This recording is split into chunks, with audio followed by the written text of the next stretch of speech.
watching Eclecticka. We have Ranger from the Sev Network, and we've got a special guest with us today. Mr. Felix, that's right, Ray Felix.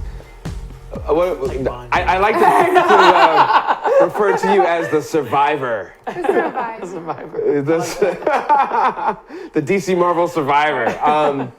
But no, it's all about Bronx heroes, and this is part 2 of our interview. And we had this amazing conversation on the phone, and you said some stuff that I had no idea of how many characters as well as comic book creators came from the Bronx. That's true. So hit him with the knowledge, sir. Oh, okay. Well, I mentioned it before that Will Eisner, he's basically was they call him the champion of the graphic novel.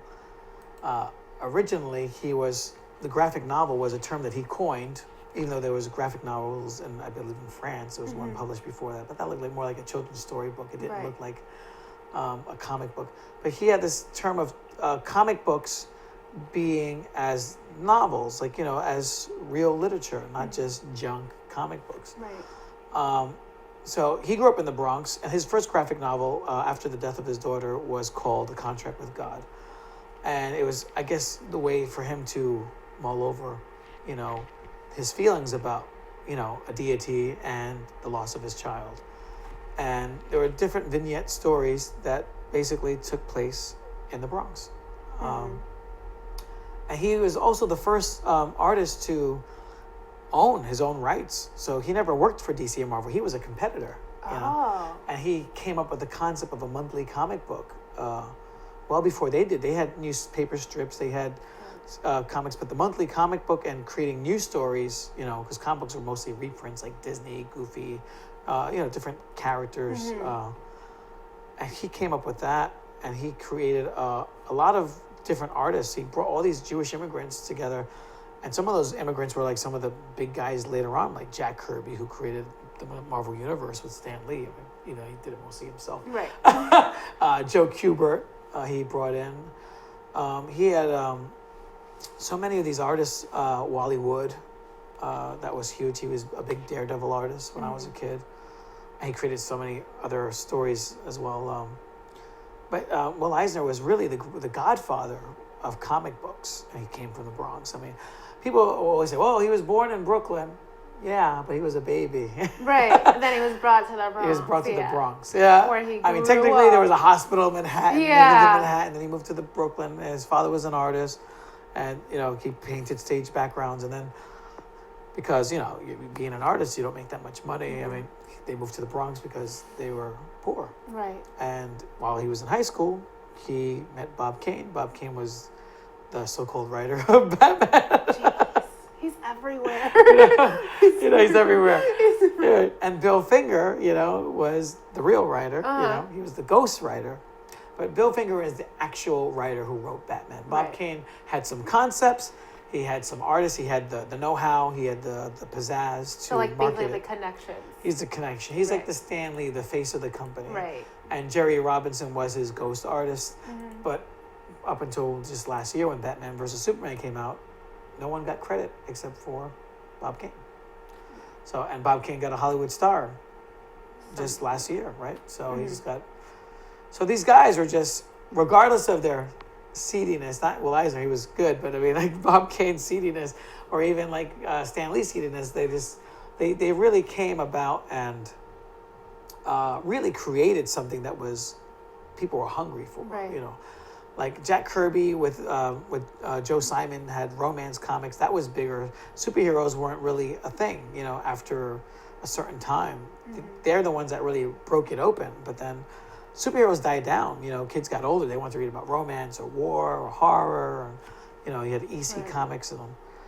So all these guys were really just the forefathers, really, for bringing about this industry and bringing about comics today, and I appreciate that. I think it's amazing, Yeah. It's really, like Eisner, the Eisner family, really good people, and Dennis Kitchen, keeping his memory alive. He would have been 100 this year. And there's an exhibit in Manhattan right now featuring that. And they're just very good people and trying to keep the memory of these people alive. Well, Eisner was probably the only one that retained his rights and ownership. His family owns the rights to the spirit. How many of these golden age artists like Erwin Hasen, who co-created Green Lantern with Bill Finger, and Wildcat with Bill Finger, who was also the Batman writer, and they didn't get any money, any royalties from anything, from any of these CW shows or anything like that, or any of the movies or toys, and they invented the characters. They got nothing. So That's heartbreaking. it honestly. is. Yeah. But Hollywood hasn't changed, Yeah. They make you sign contracts when you get a job and you own nothing. Right. So it hasn't changed at all. Yeah. So I think that's the another reason why it drove me to want to do my own company. So you won't be sucked into that. Right, Yeah. exactly. Just like with the lawsuit, if they were trying to find out if I was ever an employee of DC or Marvel because I'd be in breach of contract, I was like, I never worked for you guys. You mentioned that. How long? So if you worked for DC and Marvel, you wouldn't be able to do anything else for like ever? Well, or is there like As long as you're under their freelance employment, then basically you sign a contract that says anything you create, whether you're in the office or at home, belongs to them. Oh wow. Okay. Something to that degree. There's different contracts. I did a job for Archie recently. I created a character for Archie, an autistic character. It hasn't been published yet, but same thing. I had to sign away my rights to that character. I get credit for it. Right. I got paid for it, but there's no royalties or anything. So if that character blows up, that's it. So it's like it's okay for a one-time gig, but it will kind of suck like in 20 years, and that's like the main thing. Right. I don't think it will be, but in hindsight, the guys who created Superman never thought it would be past Batman. 10 years or Batman. They never thought it would be the last 75 years. They had no idea, no concept, So, and Bill Finger died in abject poverty, and everyone knew who he was and where he lived, but no matter how much money they made, they didn't even try to help him out, He died on his couch alone. And they found his body like days later, So it's sad that corporations, do this to the artists that because they get sucked build into the financial aspect, the money. That's correct. And they don't respect the art. Right, they don't. Yeah. They don't. It's just all about It's unfortunate. it's all about properties and ownership. And, Right. I sound like, and I'm not getting any more jobs because I just said that. Yeah, this is where your career ends. Yeah, it's okay, but I'm okay with that. I mean, Yeah. I think I was like 28, and I just told myself, I just need to do this for myself and make it happen, and take it as far as, like Icarus, take it to the sky as high as you can get before your wings melt. Right. Because you never know unless you try it. Right, Yeah. exactly. And I'm a firm believer, like we talked about energy earlier, like think about what you think you can't achieve and see how far you can get to it. Like if you want to be a singer, how badly can you sing? If you keep singing badly, eventually you're going to sound good to somebody. Right. Right. Somebody's gonna be Look at Bob Dylan, entertained. right? Shots fired. I'm gonna get sued by Bob Dylan. I mean, It's interesting because Jimi Hendrix couldn't stand how he sounded singing, Right. allegedly. right. And he would be like, I can't really, but But he's master. his phrasing Legendary. technique Yeah. was ridiculous. Yeah. I mean, the only other person that's better than that is Nat King Cole, Oh yeah. with like the best phrasing, original ways to just hit certain notes that people just wouldn't approach it that way. But and he was a huge fan of Bob Dylan. So then there you go. Oh really? Not King Cole. Yeah. No. Jimi Hendrix was a Right. fan of Bob Dylan. So when he did on the Watchtower Yeah. that cover, which was his only #1 hit. Right. Oh really? Wow. Yeah, he never had a one. All the songs that Hendrix has done, and Right. tons of people try to play like him. He only had one hit, which was a cover, Wow. Oh. which was his biggest hit, which was Bob Dylan, and did it better than Bob Dylan. Right. Exactly. Yeah. The way it works. Yeah, I mean, Bob Dylan and Leonard Cohen, these guys wrote so many songs for so many artists. And Prince is up there with them, like another visionary. The guy's like amazing, like they're just emulated. Everyone wants to, they just illuminate it, and Just people like- want to emulate Right. that illumination. Like pure talent. And Yeah. energy. Like Michael Jackson. Nobody wanted to play Michael Jackson on the radio. And, I digress, but when he died, everyone knew. And everyone on the planet was playing Michael Jackson. That's like an explosion. That was his life force. Yeah. Like, I hope I go out that way. It's like, everybody reads your comic books. It's like an explosion. Like, and now it's starting to happen. Like David Bowie and Prince. Yeah. Like when this people died, like before when I was a kid, a celebrity died. You're like, oh, okay. Yeah. It's like, unfortunate. But now we're like in this internet world. Yeah, where as soon as it happens, everyone knows, and it's like download his song, yeah, download his album. Like research his past life. Right. Like when it's done. Yeah. So it was just like, I remember just like, why is this song playing? I haven't heard that. And then you hear another car, and then another car, and you realize every car is playing Michael Jackson. Yeah. And it's like, oh my God. It's like, what happened? And that's energy. That's, the man died and he exploded, and the world felt it. Right. And I think that's, my goal is to inspire people, make them feel something, make them care. And any good writer should make someone care, feel something, Right. We Even live in just this. one person. Exactly. Yeah. Even if it's one person, eventually, make them laugh until they cry, or they pee their pants, it's like. The latter is much more entertaining. Right. Or make them cry so they feel sorry for themselves. Yeah. Like a B.B. King song, you just feel sorry for yourself. And he says, you feel sorry and you look sorry, It's like, Yeah. So, I think that's all those inspirations. American music, American culture has inspired me to be who I am, and living in the Bronx, also, it wasn't easy. It's just like, it's survival. Survival. I think it's that drive keeps me going, and overcoming the odds, Yeah, but you need that motivation. Yeah, you do. Because some people have a dream but just don't have the motivation to do it. Yeah. Like a friend of mine, he told me when I was 19, oh, let's get our driver's licenses together. Great. And I got my driver's license, and he's like, oh, you didn't wait for me. I was like, okay. He still doesn't have his driver's license. Really? He's like 55. So it's like. But he still talks about his driver's license every time I see him. Does he live in New York? Yeah, he lives in New York. So I guess you don't really need it, Don't really but it's need it, nice to have. But that's a goal. He had a goal when he was in his 20s, and I was 19. And he never met that goal, which was to get a driver's license. He's like, oh, you got it? Yeah. A lot of New Yorkers say they're going to get a driver's license. They don't Never, get one. no. It's like. Yeah, it's like. But once you taste that freedom, you'll never go back. Right. Exactly. So that's exactly. So. Any other questions? I just think that's amazing. Yeah. Batman. From the Bronx. From the Bronx. That's right. and you know what? I was advocating for many years to get a Batman statue put in Poe Park and a Brown Post statue. Nobody was hip to it. I was trying to get Bob King's name, Will Eisner's name, on the Walk of Fame in the Bronx. No one really responded to it. I've had people that talked to the people that are in charge of that. They didn't really seem. They gave me some stuff about, we don't nominate people who are post-mortem. Then I looked at the Walk of Fame, so who's on it? I was like, that's not true. Yeah. It's like, where does that exist? On the Grand Concourse, from the South Bronx all the way up. I think it stops in the 170s, so they have different names of different people who were from the Bronx. Wow. it's just like Bronx residents who have made it. Right. Yeah. Like celebrities who are Bronx, like Regis Philbin is one of them. Colin Powell. And, now, were they born there or moved there or just lived there for a little while? I think they, Or you have to be born there. You have to be born in the Bronx to have that? I don't know, because, most Jewish people were immigrants. They immigrated from somewhere else, or were children, or, Okay. I just think if you're a contributor, did something, noteworthy, they put you on it. Oh, it's like the poor man's version of the Hollywood star. Yeah. Gotcha. It would be cool if we had some kind of Hollywood star. What's going to happen when you get your name on there? How are you going to... We'll see. What would you say?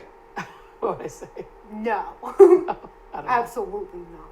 I never thought This about isn't it. Hollywood. This is not good enough for me. No. I'm better than this. It's probably safer on a sign. No one can reach it to tear it down. But it's coming at some point. Who knows? Maybe if I'm 50 or 60, who knows? That might be nice. So what's next for Bronx? Well, you said that you're working on a few properties. a few things now. Continuing the World Without Superheroes, because now I'm tied in by contract, making new comics, new issues of that. During the lawsuit, I had originally had 12 issues. I had published 4 during the lawsuit, actually 5, and then I had stopped making it during the lawsuit because I didn't know where it was going to go.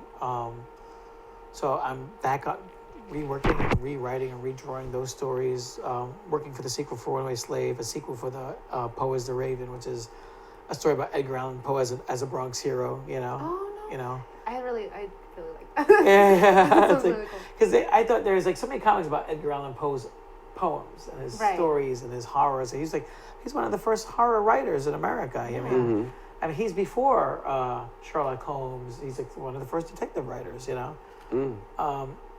And he lived in the Bronx. I mean, he lived a lot of places, but he lived in the Bronx before he died. I mean, Baltimore kept his body because why not? Right. Why not? But they were fighting for his corpse. But you know, it's like Wow. New York and Baltimore. But his last residence was the That's creepy. You know. Yeah. I'm just saying. He did live in Connecticut. Yeah, He lived he did live in Connecticut for a while. And Long Island too, right? You know, for a guy, his father was a tobacco farmer, you know, his stepfather. So it's like, for a guy who was so poor, I mean, he had a pretty charmed life and had a lot of houses. Yeah. Wow. I think that some of these properties are owned by his parents, his adopted parents, and they're saying Edgar Allan Poe's house. You know, it's like, no, this guy he was a drunk. Yeah, it's like he was kicked out of West Point. You know, it's like, you know, and he had a pretty charmed life for a poor person. You know, it's like. Wow. But I really believe that's all the people that are saying he lived here, he lived there. I was like, no, not really. I think his father owned a tobacco farm. This guy was, you know, huge. Money, Right. yeah, it's a lot of money. But he didn't give his money to Edgar Allan Poe, according to. Wouldn't that be a lot of slaves too? Oh, yeah, for sure. Wow. Most definitely. He had a bastard son, and he inherited everything, and not Poe. Wow. Yeah, so he didn't get along with him. He dropped out of college and then went to West Point. Then he dropped out of West Point or got kicked out. Out of West Point. So kicked out. So you know. I wouldn't give him my money I either. know. He was like the junkie in the family. Yeah. Like, get away from me. It's like, no, you're not. But then he's the only one's name we remember today. Is Right, that Yeah. exactly. But he's like the Basquiat of the literary world. Right? Wow. You know, so I mean, another amazing artist. You know, that's inspirational. You know, Basquiat. Oh my God, he's this powerhouse. You know, one of his paintings just sold for $110 million yesterday. Wait, are you talking about the graffiti artist that Yes. okay. That's where I recognize it. Okay, so Like the dots. now art is subjective. Yeah, I have not seen all of his body of work. yeah. I don't get it. I don't. Well, I took art class, and I'll show you some stuff that looked just like Basquiat. He was called the Radiant Child. Wait, and I ain't getting no 1 point nothing.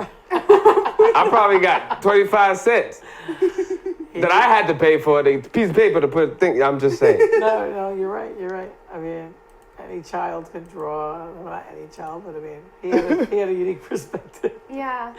He knew the right people. He was in the right place at the right time. Yes, he was. And he was smart as hell. He was really smart. He was just smart as He was hell. supposed to do. I know he used to hang out with Warhol. Yes. They were supposed to work on some stuff, but then who died first? I think Warhol died first. Oh, okay. They did do a show. They did a solo. They did a group show together, and the reviews were horrible. I mean, if you want to know why did Basquiat die, the media killed him. They killed him. They just criticized him. They called him the Eddie Murphy of art. You know, he was the token artist. You know, they said all these terrible things, and he was a sensitive guy. He was an artist, and they tore him up. He ran towards drugs because of that. You know. He just couldn't take the pressure, you know. Imagine reading an article. And being a New Yorker, I mean, let's face it, he was famous in Europe, and people treated him like a god.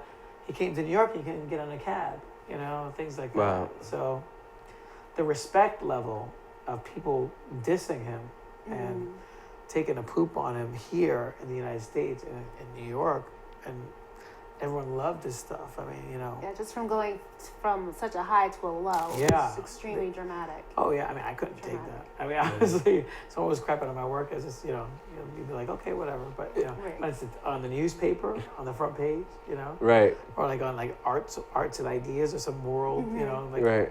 That's embarrassing. That's like Facebook. That's like basically he was being trolled. Yeah. Right. He was being trolled in print, you know? And because there was such a span between we like you and we don't like you, Yeah. and you see that within the comic book world too. Oh.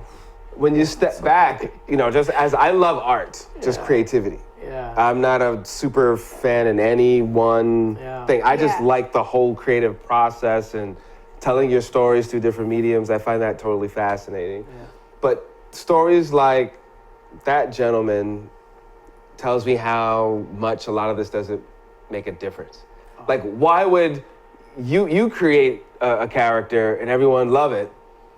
Someone else they can't stand, and then these guys make this thing called Superman. They willing to spend all their little lunch money for hats, shirts, lunch Yeah, boxes, exactly. everything. It's all marketing. It's That's all all- it is. It's all marketing. It's all marketing and all. just getting a group of people to say it's cool, Right. and everyone follow like a bunch of sheep.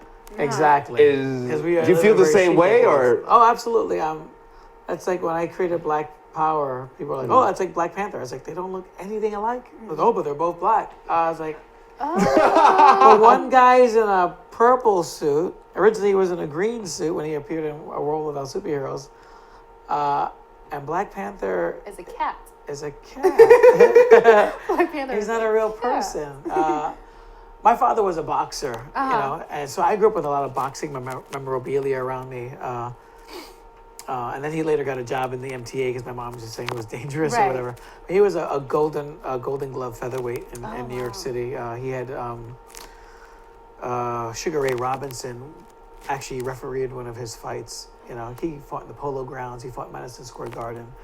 And then he took a job and raised his family. Because, you know, my mom was just worried about him, like, you know, the brain stuff. Right. So I grew up with pictures of boxers around the house, boxers he met. He met Muhammad Ali. We had pictures of him and Muhammad Ali. He had all this cool stuff, you know, like, and so that influenced me. So when I created Black Power, it was about the Black Power movement. It's about American history that we don't learn in school. It's about the Black Panther Party. It's about the civil rights movement. It's about all these different things that were happening, which I coined as the second Civil War. We say, oh, we're going to have another Civil War because of Trump. No, that Civil War happened. Sorry, Yeah. it happened a long time ago. You know, just watch those newsreels. You know? Yeah. Or Like, you watch this is some, something different. and you know, I just was always inspired by Muhammad Ali's stance. I don't own the rights to his story. I would love to do a comic book on his life. Absolutely. But I was like, what if? I mean, I don't know. I get these weird ideas. And what if I just had this dream that what if America there was an alternate reality of America that exists on a different vibration? We talk about dimensions and time. I just love that stuff. Yeah. Like the thought of like different dimensions and Yes. just in time spaces. Yes. Like alternate universe. That's why I love good comic Yeah. superhero things.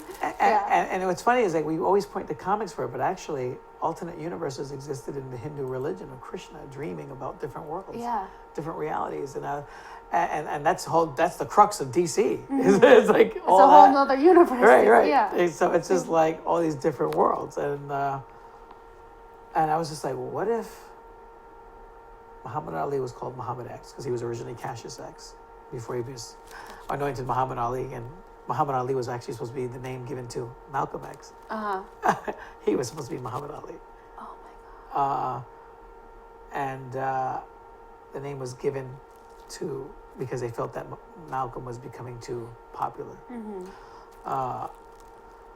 So I was like, what if he did go to war, but he was still himself and was a conscientious objector and did not watch fight. your mic there? Oh, sorry. Yep.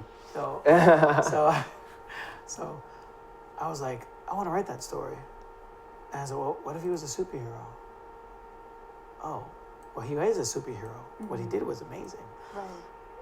What I find interesting is that they credit Martin Luther King with telling black young men not to go to Vietnam. I'm sorry, they're wrong. That's not true. It was That's Muhammad Ali. Muhammad Ali. Yeah. Was the first one to say that. And he said it on live TV. And he put his career, his life, everything on the line to do it. Exactly. He did that a lot, not just with Yeah. telling them not to go to Nam. He did like incredible work. Oh yeah. Yeah. Just like every other time he was on TV, like saying another Dropping gems. yeah. Yeah. He was just. So I wanted to, I contacted through Facebook his daughter. I never got a response. So I was like, okay, well, that's not going to stop me. So, Right. so I was like, let me just change it to Muhammad X, change some aspects of the real person because he is an inspiration to me. I grew up as a child looking at his picture in our home. My father was a hero to me. That was when he died of cancer. I had given him a Muhammad Ali book about his life to keep him going, that was his hero, and he became my hero, and I want him to be other people's heroes. Right. So I did that by creating this alternate reality of what happens if he was responsible for ending the war, single-handedly. And Wow. that's not Black Panther.